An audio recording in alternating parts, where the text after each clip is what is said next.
Hello, friends. It's Julie. Today is January 20th, 2025, and Archangel Michael has this very special message he wanted to bring through to you today.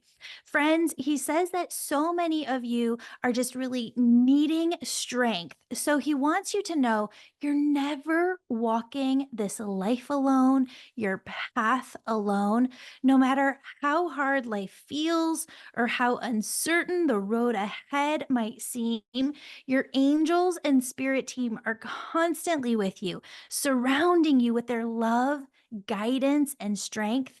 And every moment you've struggled, or every time you felt unsure or overwhelmed, especially lately, your angels want you to know that they've been with you, with your loved ones on the other side, gently nudging you forward and helping you come into your power. It's a different, deeper layer of your soul self. Archangel Michael says you are so resilient, and that resilience doesn't come from being perfect, knowing it all, having all of the answers. No, no, no, friend. It comes from your soul's strength, from that connection to all that is oneness, God, universe, source.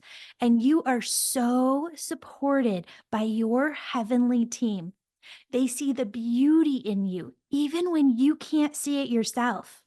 They know how hard you're trying, even when you feel like you're not doing enough. They're here to help you lift all of this heaviness that you've been carrying, to help you release those thoughts and feelings weighing on your heart, and to show you that you are so capable of so much more than you believe right now. So, if you've been feeling tested lately, know that it's not a reflection of failure or, of where your future is headed. Friends, your angels are guiding you through these moments to help you grow into this beautiful vision of yourself that you were always meant to be. They're here showing you how to lean into their support. Trust that you're being led, even when you cannot see the whole plan. Archangel Michael, in particular, is standing right beside you, right in this moment, right now. I promise you, friends. He is your protector. He's a protector of your soul. He shields you from the heaviness of fear, of doubt. And he reminds you that resilience doesn't mean powering through or pretending everything is just fine. It's really about trusting your angels to hold you steady when life feels like it's too much, knowing you don't have to do it all on your own. Your spirit team is inviting you to imagine releasing all that is no longer serving you. Picture yourself. I want you to do this right here, right now. Michael says, picture yourself handing over every fear, every doubt, every worry to Him. Feel the relief of knowing it's not your job to carry all of these things anymore. Your angels want to take these from you, freeing you to focus on what fills your soul with peace, joy, love, ease, bliss, grace.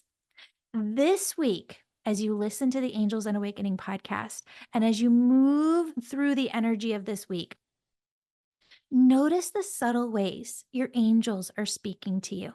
They might be sending you a feeling of calm when you're feeling stressed. They might send you a feather or a meaningful number, even a gentle thought that reminds you, hey, just take a deep breath. Your spirit team is constantly working to show you that they're here, they're holding you, they're helping you move forward. Friend, you are so deeply loved, more than words can express. Your angels see your potential, your courage, the beauty of your soul. They're walking with you, they're cheering you on every step of the way. And they want you to know this: you are capable of incredible things. I want you to repeat that to yourself, and I want you to say it to yourself right here, right now. I am capable of incredible things, no matter what you face. Your angels believe in you, and they're helping you believe in yourself. Friends, I just want to remind you that my all new angel membership with all new content begins February 1st. Friends, this angel membership is a sacred community with unparalleled access to me, and it's unlike any other membership out there because really it's a year-long program that gives you tools and skills that you can never unlearn, just like reading or riding a bike. For the rest of your life, you'll know exactly how your angels and loved ones in heaven are working with you so that you never have to second guess yourself again. And you always know which way to turn in life because I've taught you how to access your own personal angels, your soul self, and the divine wisdom within you to help you in every area of your life. That's what you get out of this year when you join our all new angel membership. Friends, if you have a question about this or one of my programs, hop on a call with me.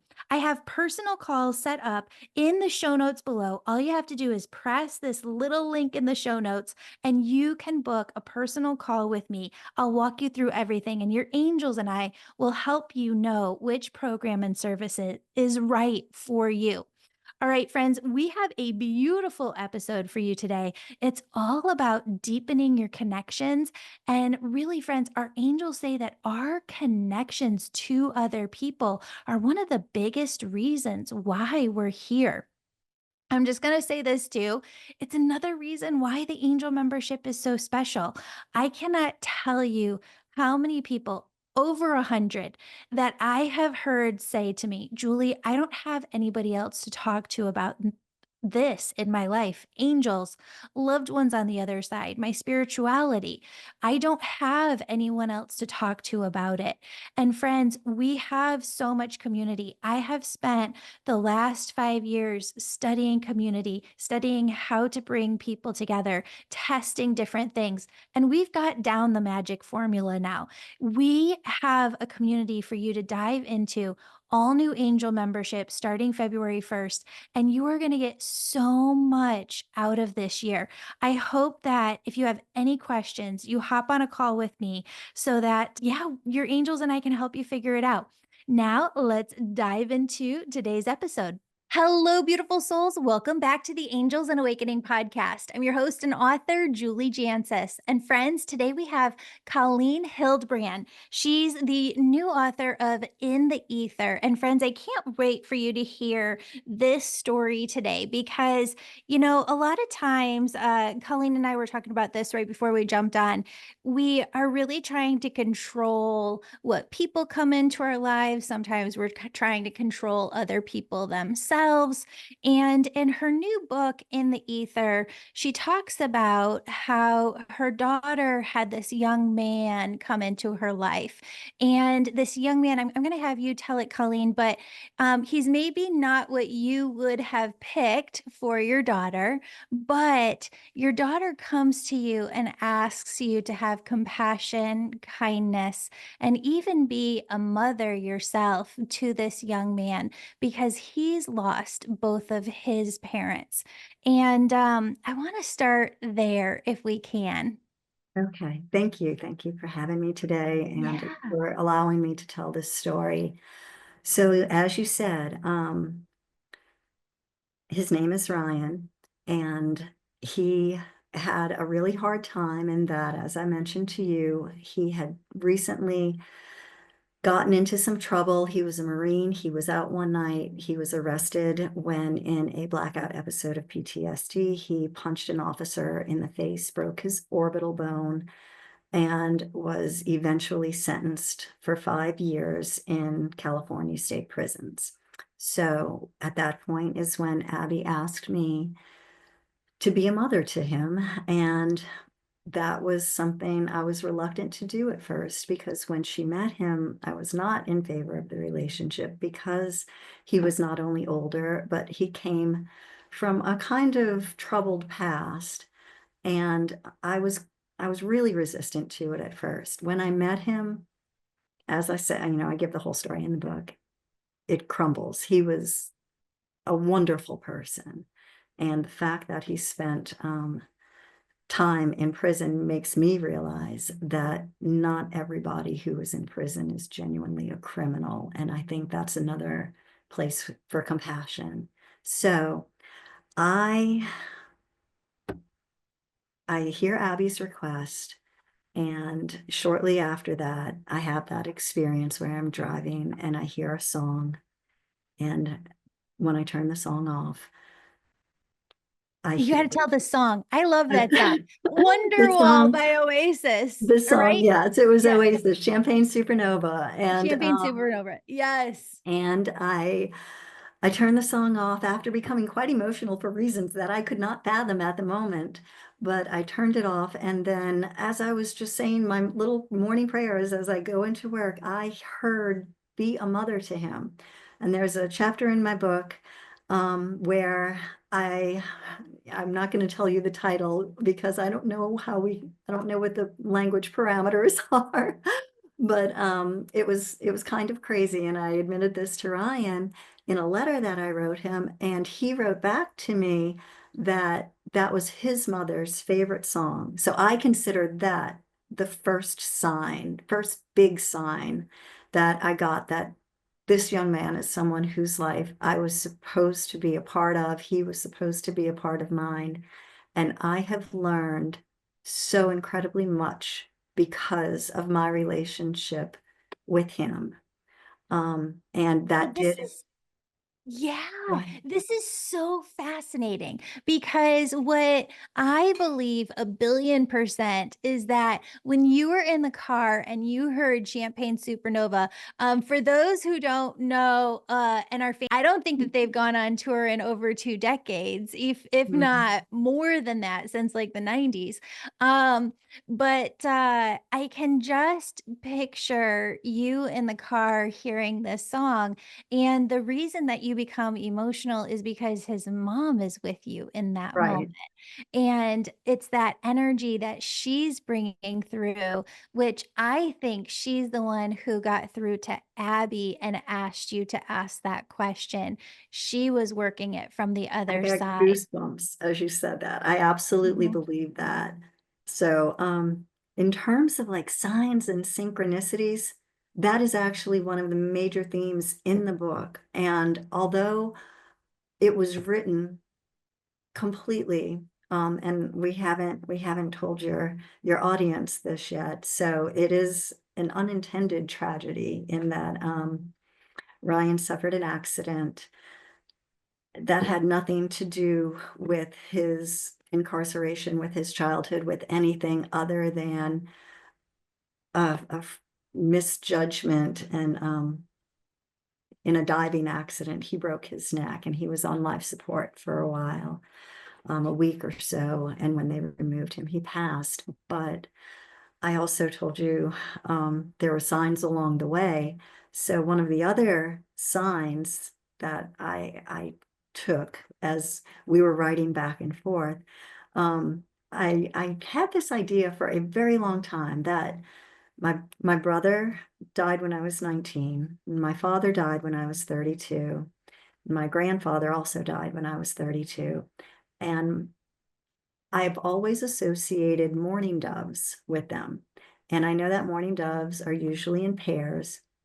I would always see them in threes. And that's my brother, my father, and my grandfather. And they were just assigned to me. And whenever I saw mourning doves, I would think of them and say a little thank you. And I told Ryan that. And again, he said, Miss Colleen, you're going to freak out. But at least I'm preparing you because nobody prepared me when I wrote that to him. And he said, when his mom got home from work, she would coo like a mourning dove to see who was home. And he had tattoos, and he had a tattoo of doves on his shoulder to represent each member of his family. And I didn't know that. So although I did have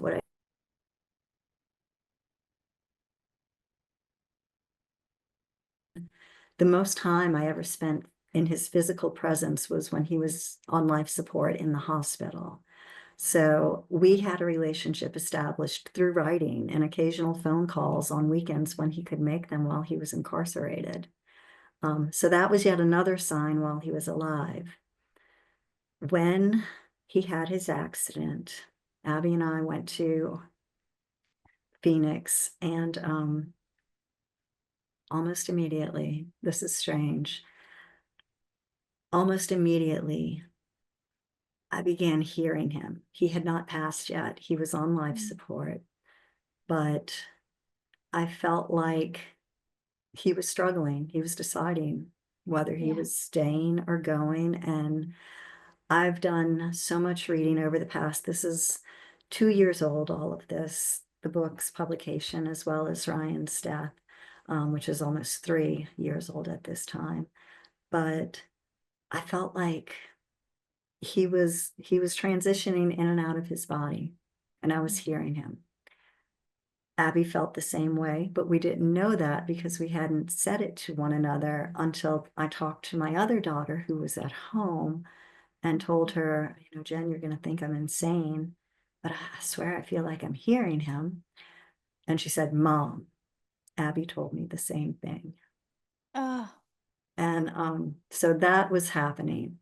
After he passed, when he was removed from life support, and he passed quickly, I was having, I mean, obviously it was a very difficult time, but I had come home prior to his death. I was not going to be, his extended family was there, and only a certain number of people were going to be present when I actually removed him, and I was not one of those people.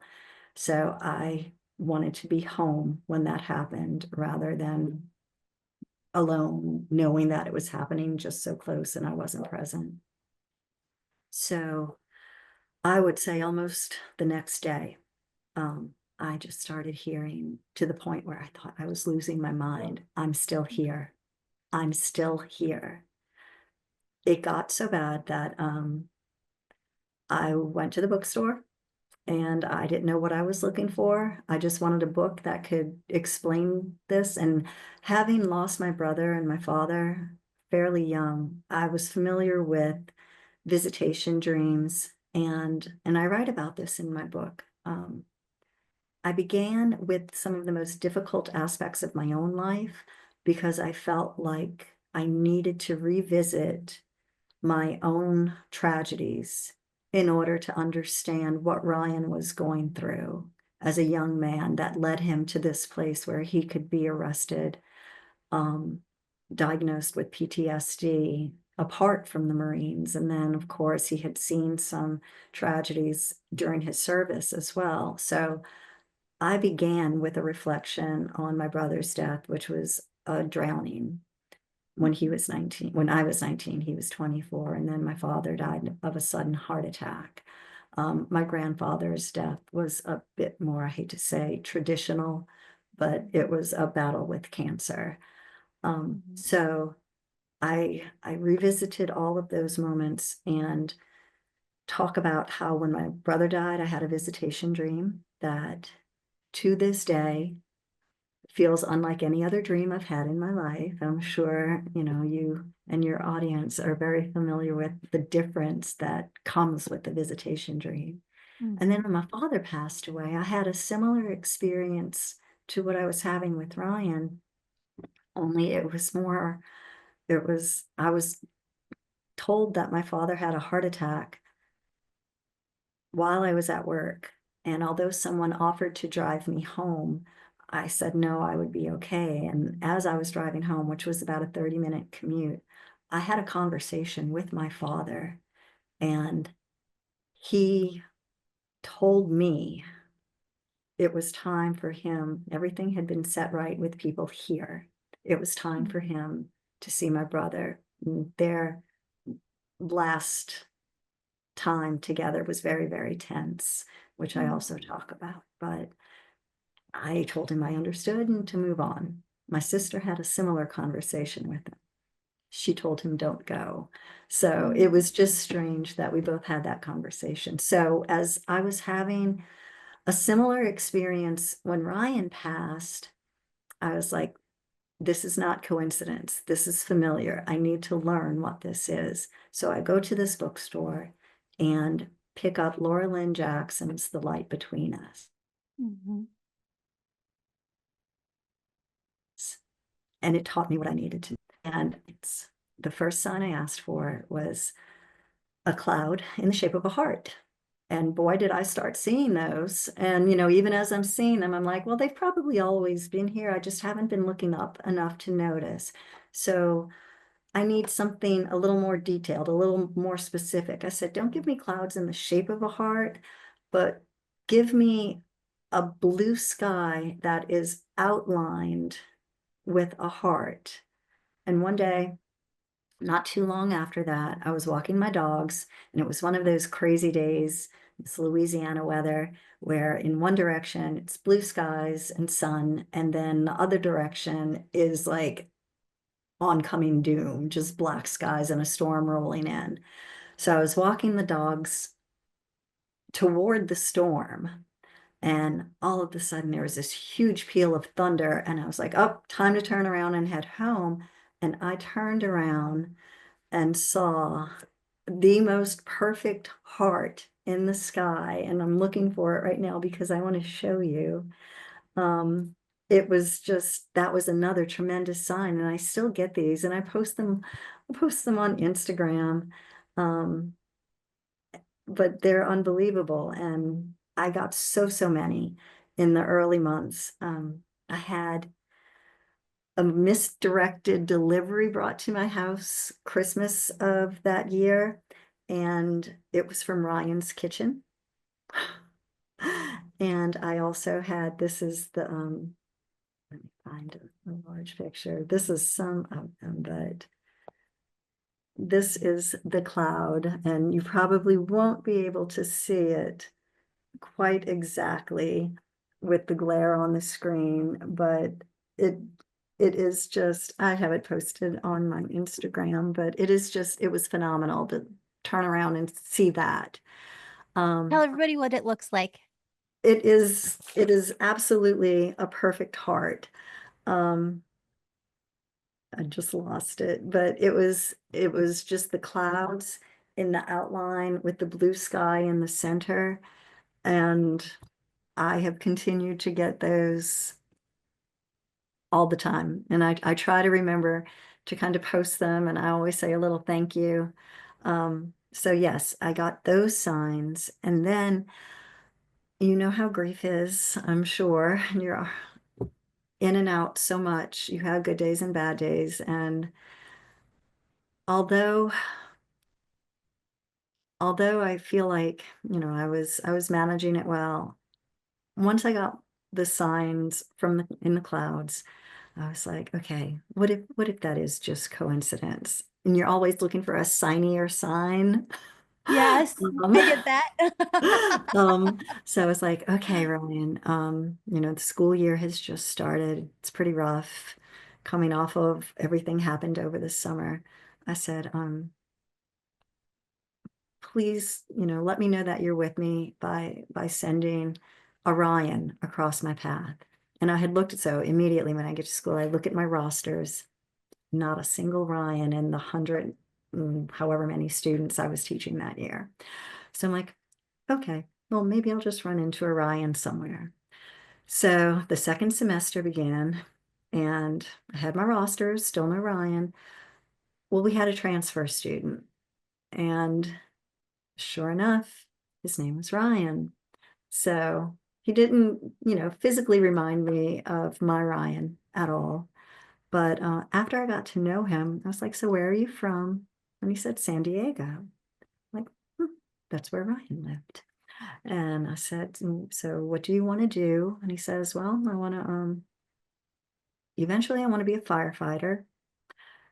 Ryan was an inmate firefighter, and yep, and possibly considered doing that when he was released, if and he would have been able to, because a bill had recently been passed in California to allow it. And I was like, okay, this is really more than I asked for, I'm thinking. And then come to find out over the course of that semester, this young man, this Ryan in my class, not only was he from San Diego and an inmate, or not an inmate, but wanted to be a firefighter, he also was saving for a motorcycle, which my Ryan had. He also designed and wanted to design tattoos, which Ryan did. And then to top it all off, his handwriting was so, so similar to Ryan's. And I mean, that is how Ryan and I got to know each other, through correspondence, because he was incarcerated. I certainly wasn't seeing him in person from 2,000 miles away. And I would talk to him on occasional Sundays when he had a phone call and he could call me, but it was through letters. So seeing that handwriting that was so similar from someone else definitely felt like reassurance. But I haven't even told you this. This is the most incredible sign, and this is verifiable. It was all over the internet and TikTok. So Exciting updates on the Angels and Awakening podcast. Hi, beautiful soul. We've got so much happening, and I can't wait to share it with you. First, our all new Angel membership begins this February. Are you ready to deepen your connection with your angels and loved ones, receive their guidance, and manifest the life you've been dreaming of? The Angel membership is back with an incredible new course each month, live events with me each week, and a loving, sacred community of women. Don't wait. Join us and step into your year of miracles. Second is your chance to be featured on the podcast or social media. For a limited time, we're filming a few readings for the podcast. And I've got a special offer in the show notes just for you if you allow your reading to air. Sharing your reading isn't just brave, it's a gift to the world.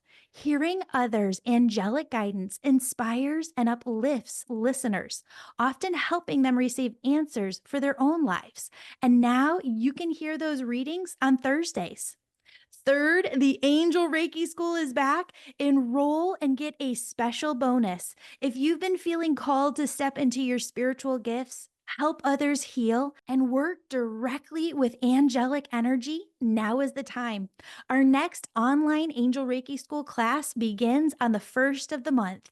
And when you sign up today, you get a bonus. You'll receive free tuition for our in person training at one of our spring or fall dates. That's right, you can choose from two in person options to take your learning even deeper.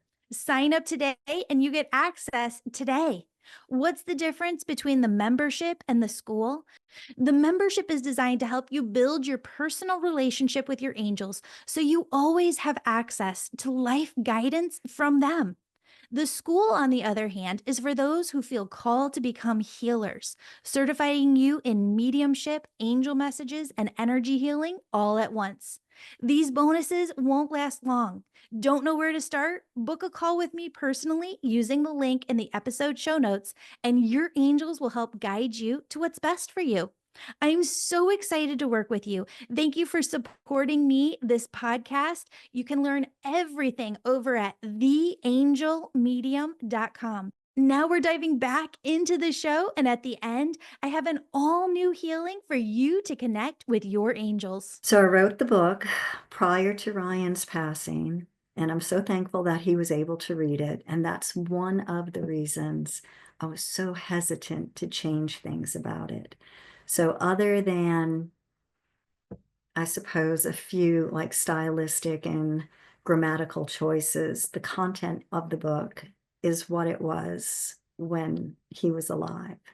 And the book has nothing to do with his death. The book was supposed to be, in all honesty, I feel rather silly saying this, but the book was my attempt to get my daughter Abby and Ryan back together so that they would have this document explaining the last 4 years, which had been so, so difficult for both of them, in a way that they could reconcile and make sense of. Because I saw both sides of everything that was going on and saw the difficulty from both sides. And I said, if I could just show them what's happening in one another's lives eventually. And, It almost worked. They were supposed to go out on July 8th, but he passed July 11th after his accident on July 4th. So they just missed that. But what he had told me when I was writing the book was that if I can just write it, even if I had to self-publish it, which I'm so thankful I did not, but even if I self-publish it, he and Abby had promotion. Like they would go to social media with this and just drum up interest in whatever way they could. And I was like, okay, I'm going to trust you on that. And I'm sure that if it would have worked out that way, they definitely would have, and it would probably be more successful if that happened. But what happened was this.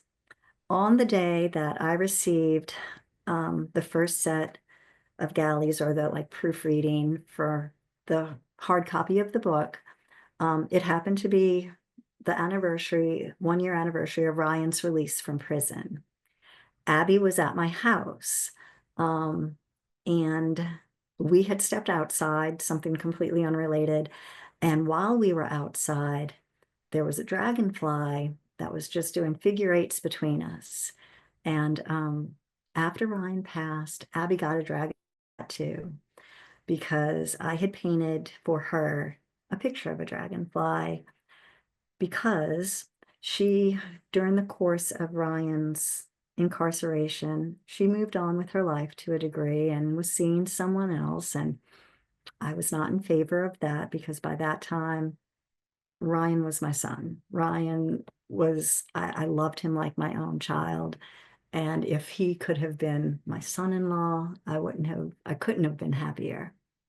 So I asked him, I said, Ryan, if you were a bug, what kind of bug would you be? And he said, blue dragonfly. So I painted a blue dragonfly for Abby, which I realize is kind of deceitful, because she was in a different relationship, and here I am giving her this image that I clearly associate with her ex-boyfriend. But that is what I did. So I painted it, and she got the tattoo, and we're outside after he passes. This dragonfly is buzzing between us, and she looks at me and she says, Mom. And I said, Abby, I know. And we both recognized it as a sign. So she started videoing it. Later that evening, I go inside, and she stayed out probably for another 20 minutes, and this dragonfly stayed with her. So I go out, or go inside, and she stays out, and she comes in and she goes upstairs, and maybe 2 hours later, I hear, Mom, Mom, come see. And she's watching TikTok just go viral. She posted the video, and we're seeing the views jump first by the hundreds within minutes, then by the thousands, until it hit 5 million views on TikTok. And it was picked up on Instagram by various accounts like Tank's Good News, which is huge, and Advice. I don't even remember the name of it, but an account from Brazil picked it up. And then we both start seeing followers go up, because she doesn't even say the name of my book. All she says is, my mom wrote this book and we got the copy today. And now this is happening. So of course, all the comments, people are accusing it's just publicity, but I'm like thinking, it is publicity. This is what he promised. He kept his word. And it was phenomenal. Well, and And you I think, can't make that happen. Like it's no, not no, possible to make that happen. no, Even if you paid marketing to help you, they you're can right, maybe help you get a couple hundred, maybe 1,000 max, but right, they don't have a magic wand to do that. Like it's just right, not possible. right. And it was phenomenal. So that is what gave my little book, which, when I mentioned that I was talking to this agent in LA, and she told me, you've written a book, you're a nobody who has written a book about another nobody who did something that no one has heard of. So this Mhm. is really a hard sell. But she was interested in it nonetheless. So anyway, that happened. And by that time, in the Wow. whole publication journey, I had gone from talk so excited that I was actually talking to a real agent in Los Angeles, and that seemed phenomenal. But then she wanted me to change things, and I was so faithful Mhm. to it for reasons that she couldn't understand. And she didn't like the title. And oh my gosh, there was no way I was changing the title after he passed, because it's like, I knew why I chose it initially. It was something that my father had taught me or talked to me about when I was young. And he's like, we are all connected through these silver cords to the people that we love and to Mm. God. And, these etheric cords bind us to those that we love. Wow. And I was having that conversation with Ryan about synchronicities one day, actually talking to him on the phone. And he said, it's kind of weird that even though none of us are together, me, him, nor Abby, physically, it's like we're kind of bound in the ether like that. And I'm like, that's my title. And then In the ether. after she wanted me to change it, I'm like, oh no, not that. I have to Well, have this let's just pause title. on that for a second because this is something that a lot of people don't know. Like whether you're writing a book or whatever it is, um, whatever you're going to try and get it out towards, like if you have a literary agent or if you're trying to just push it out through any different type of media, they will always come to you and say, you need an entertainment value. Like you need Yes. to have that to get it out. And so, in the realm that I work with, angels right now, there are all these people that I don't mean to like shame them or anything, but it's just so against what I believe that it's hard to make sense of it. There's a lot of people that are like, you can make a lot of money if you just talk about angels and aliens and how, and I'm Yeah. like, no, that is not like that. Those two things don't go together at Hmm. all. Angels are of all that is God, universe, source. They're really God, universe, source is energy broken out into different individual pieces that can help us in certain ways. If there are aliens, and I'm sure that there are, they're souls too, Right. right? And they're That's what I would being believe. helped by angels. They're not angels themselves. Right.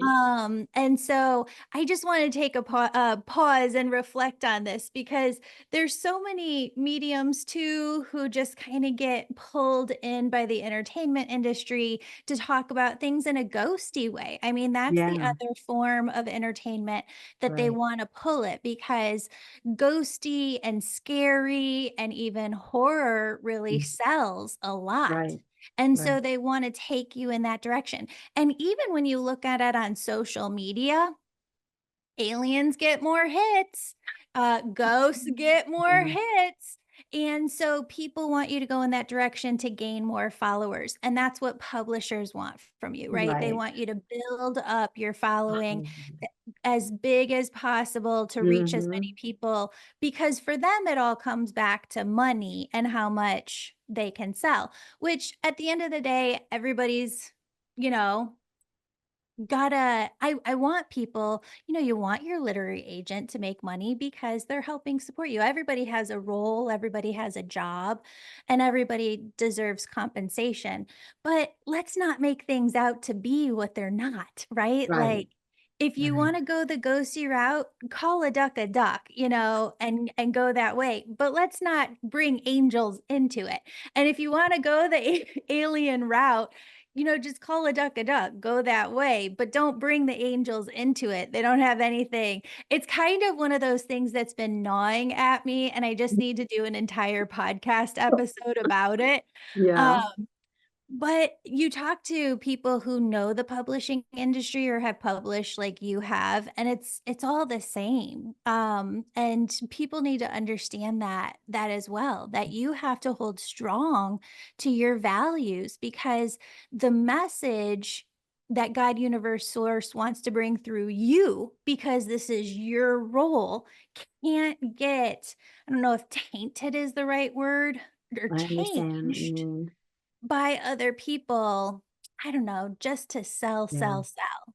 Yeah, and I felt like she wanted me to play up, the love story between Ryan and Oh, Abby more, yeah. and although that is a component, it's not the whole story. It's really the story, of motherhood and how I raised Abby, and she was a challenge, and because she was a challenge, I met Ryan and kind of that stepped into a role Yeah. of, stand-in mom for him, and the Mm, difficulty of navigating those relationships. And I think one of one of the things that I wanted to emphasize for readers was how love is so much more important than control, even in parenting. You know, mm, just as kids transition from those teen years to young adulthood, I understand how difficult it is to let go. And the book is about letting go in so many different ways. And clearly, real life made sure that I learned that lesson again. The very first line of chapter one is, listen, I want to tell you a story, but you should know from the beginning, I don't know how it ends. And mm, that was very true. But what I meant when I originally wrote that was, I don't know if they're going to get back together or not. I don't know what's going to happen mm, to Abby and Ryan's relationship. mhm. Well, God, source, universe saw fit that it had a much bigger meaning because I never, never would have expected things to end the way that they did with Yeah. his passing. But, Well, but I got a question for you on that because I think that this is a really big challenge that everybody is facing within the world right now. Is that we all do have this egoic mind that wants to control, that wants to manage the way that everything goes. Because when we feel in control, um, it gives us a sense of peace, I guess, in a way that we're okay, we have this stability, and yet it's just an illusion, right? Like oh, we absolutely. truly don't have that control. And so I think it's one of the biggest things people are struggling with. And if you could tell people that are listening in like 2 to 3 minutes, what are some of the ways that you made that switch to stop tuning into the controlling nature of the egoic mind and really allowed yourself to let go and really love more? What were the ways that you did that? First thing that I did was take a hard look at myself and remember where I have been, what I have done, who I have been at different phases in my life, and completely acknowledge how imperfect I have been along the way, how Mm, wrong I have been, how many people I have disappointed. And then I would say the next step for that to that for me was realizing that they loved me anyway. mm, And I learned part of this from my mom, watching my mom and my dad to a degree, but boy, particularly my mom suffer through my brother's death. Um, she never tried to control him, but boy, did he know that she loved him. And when I assessed myself, I realized I am no one's judge, not mhm, even my own children. My mm, job is to attempt to keep them safe, to give them the best advice that I can. But when they reach that age of accountability and they're moving toward independence, remembering that a parent's job is to raise an autonomous adult, which yeah, means that your child no longer needs you. You're very lucky to have a relationship with them and have them want you in their lives. But if you've been successful, there will be a point where they don't need you. So Abby, will just say, pushed me toward that realization because she was so strong-willed. She almost made it a goal to challenge any bit of advice that I ever gave her. If I said, sit down, she was going to stand up. And loving her. I mean, from the time that she was 4 or 5 years old, we saw this personality developing. And through the high school years, got really challenging. And I came to the understanding that she is not an extension of me. She is her own person. And I can't wrap my ego up in her behavior, her performance, what Yeah. people think of her when she's 18, 19, 20 years old. Yeah. She's her own person, as am I. And my job is simply to love and support her in the ways that she needs me. And I think that's Beautiful. really, no matter if it's our child or a stranger that we meet, that's our job with people. It is to love Yeah. them. And that's why I entitled the memoir subtitle, A Memoir of Holding Space. Yeah. Because when you do that self excavation and you understand your own imperfection, you do create more space to hold others and to wait for them to work through whatever it is they're going through, and kind of be there if they need you, but not Mhm. intrusively. And Yeah. that's what I tried to do with Ryan. He told me I did it successfully. I think I was, he wasn't my biological child, Yeah. so I was probably able to do it a bit more successfully with him than with my own daughter. But that's what I would Beautiful. say. You have That's to look beautiful. at yourself first Yeah. so that you can be Um, honest in your relationships. yeah. It's interesting just noting a couple of things. Blake and I have had, my husband and I have had the same counselor for like over 10 years now, marriage counselor.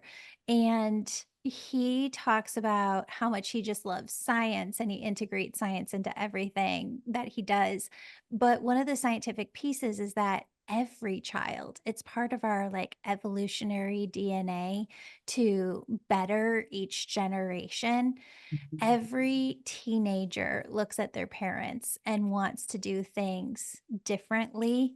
Mm. Um, they're hardwired, and it's not our fault, like, whatsoever. It's the evolutionary process, which I think Right. is very, very interesting. But the core root of what you've gotten to, that it's just about love and supporting them in the way that they need, is such a core value, I believe, of spirituality, right? Not Oh, trying to change absolutely. people, but Absolutely. yeah, loving them. Oh, Abby, or not Abby. Oh, this is interesting too. The Abby's name came It up. I is. think that's totally Ryan on Zoom. They list names. I maybe so. I don't know why. I am logged into my own account. Yeah, you're Why it says Colleen. her name. Yes, why it says Yes. her name. She's going to get a big kick out of this. And I have to tell you this too. Not so much a sign, I guess, as I don't know, I'm going to call it divine orchestration. So that TikTok video, Yeah. Abby got thousands of comments. So overwhelming. She was, Miss Social Media up to that point in her life. And then when that happened and she had all of the exposure that she thought she wanted, that's when she stepped back. So it overwhelmed her and she literally stayed off for at least 2 to 3 weeks. And then she went back after that time and was just scrolling through some of the comments, which had certainly, compiled to, I don't even know how many, but she would click a random one here and there. And she chose this one, and it was from a young man um, who is a musician in South Africa. Mm. So she clicked on it, and he had messaged her, and he had just said something fairly simple, like, "You have such beautiful energy," or something along those lines. She decided to respond to him, and they struck up a relationship. And within 6 months, he had flown here to meet us. And this is just at the end of 22. And then after we met him, she went to South Africa for 6 months. And, true to living, hardwired to test the limits like young people are, she did that. And She is now living in South Africa with Liam and their son, Daniel, who is named after my brother, and they are doing fabulously. And Liam said when he saw Abby's video, it was like a voice told him, "You need to contact that girl." And I said, "Did that voice have a country accent by any chance?" Which would have been Ryan, of course. But it's just remarkable that of all of the comments, and she did talk to a few people along the way, Wow. but Oh, Colleen, I love that story so much because that is how it works. You were talking about those silver cords, and I just see these energy lines drawn between all of us. And I'm so glad that you came on the podcast today because exactly what you say as you say it. Liam heard the voice, you heard the voice from Ryan's mom, I heard the voice from my dad. This is why it's so incredibly important for people to understand intuition because we just think it's like this spiritual voice within, but really it is. I believe there is concrete evidence within the world, especially the stories that you just gave, that it's God, universe, source, it's our loved ones on the other side, it's our angels drawing us to the people that we need to be connected with. And if you just listen to that voice, like my dad always told me, I promise you, listener, you will never go wrong. You will never have any regrets listening to the loving, positive wisdom within your heart. Colleen, your book, In the Ether, is just incredible. Tell everybody where they can find it. it is everywhere books are sold. It's available on Amazon. You can order through Barnes and Noble. Lebeauvier Publishing is my publisher, and this is the cover, and Amazing. I would, I, it is more than a memoir. Yeah. It is a Yeah. story of an incredible life that we did not know would be taken so soon, but boy, does he continue. And I know that those who knew him have stories similar to mine. He has been present. Yes. Oh, Colleen, thank you so incredibly much for being on the show. And you and I have to connect. All Yes, my love. yes, thank you. You too. By certifying you in mediumship, angel messages, and energy healing. If you're not sure which is right for you, book a free call with me personally using the link in the show notes. I'd love to guide you. All right, friends, take a deep breath. Today, I want you to just tune in to the vast. I mean, it's so expansive when you tune into the energy of Archangel Michael. His energy is protective, uplifting, deeply supportive. It helps you release what no longer serves you and welcome in. We're really welcoming in. I want you to tune into this energy because Archangel Michael says he's got friendships, connections, new opportunities, and people that are going to help you get to those opportunities that are all coming in this year. And he's so excited for you. So, as you take a deep breath in and out, just feel your entire body settle and relax into the knowing that Archangel Michael is here helping you, giving you this energy of pure strength. Archangel Michael helps you to release in an instant, boom, all of the fear, doubt, any heaviness on your heart. And I want you to tune into Archangel Michael asking you to fill a bag in front of you with all of the things that have really weighed you down over the last 12 months. All of the old worries, the past beliefs, the limiting beliefs, maybe even the past experiences that hurt you that you're still holding on to. I want you to see yourself going into your physical body, scooping all of that up and out, placing it in the bag in front of you.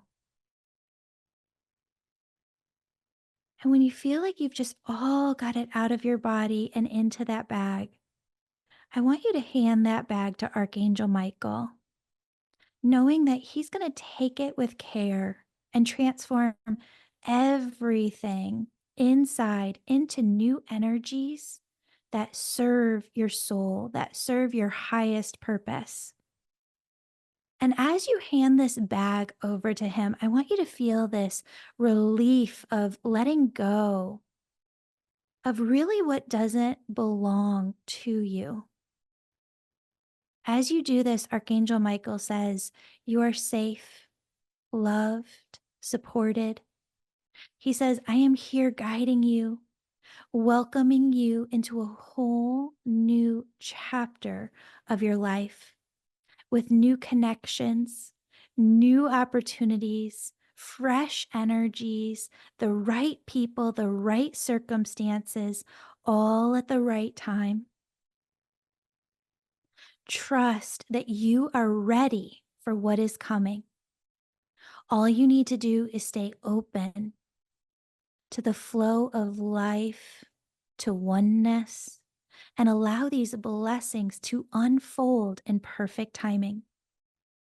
Now picture your spirit team gathering around you, all of your angels, guides, loved ones. And I want you to see them working behind the scenes to align you with all of the right people, opportunities, circumstances. Then they have it lined up already at each day to help you this year bring you the right thing at the right time. Feel them surrounding you with support, guiding you to the right connections and friendships that will uplift and inspire you. And now I want you to see Archangel Michael holds out a gift to you. And this gift symbolizes everything that you are calling into your life. Supportive friendships, relationships, opportunities, abundance, joy, fulfillment. And I want you to see yourself accepting this gift, feeling its warmth and meaning as it melds into you and becomes part of you.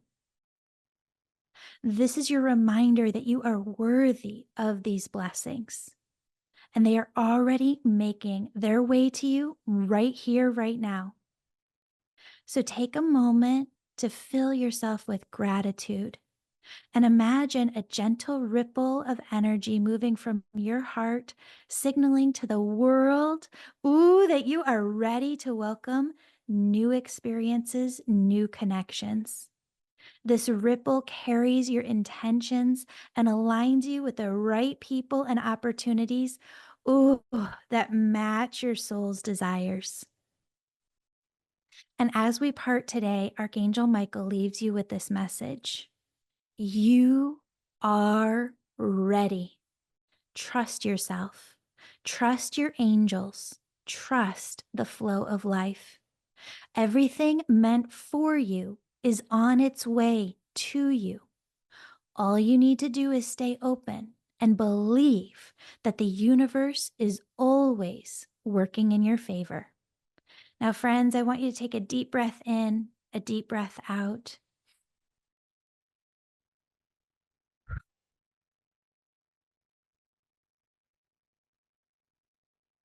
Just feel all that we have called in today. Thank you for being here. And congratulations to Kay Cruz. She left this review manifesting. She said, this podcast hit my heart, manifesting and letting your heart grow.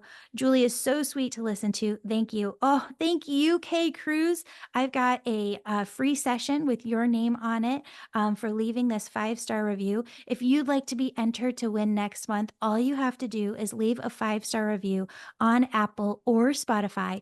And don't forget to follow me on Instagram and join my email list at theangelmedium.com for sneak peeks, bonus healings, behind the scenes content, and so many exciting announcements that are coming this year. I love you so much, friends. Have a beautiful, beautiful, blessed day, and we will see you here on Thursday.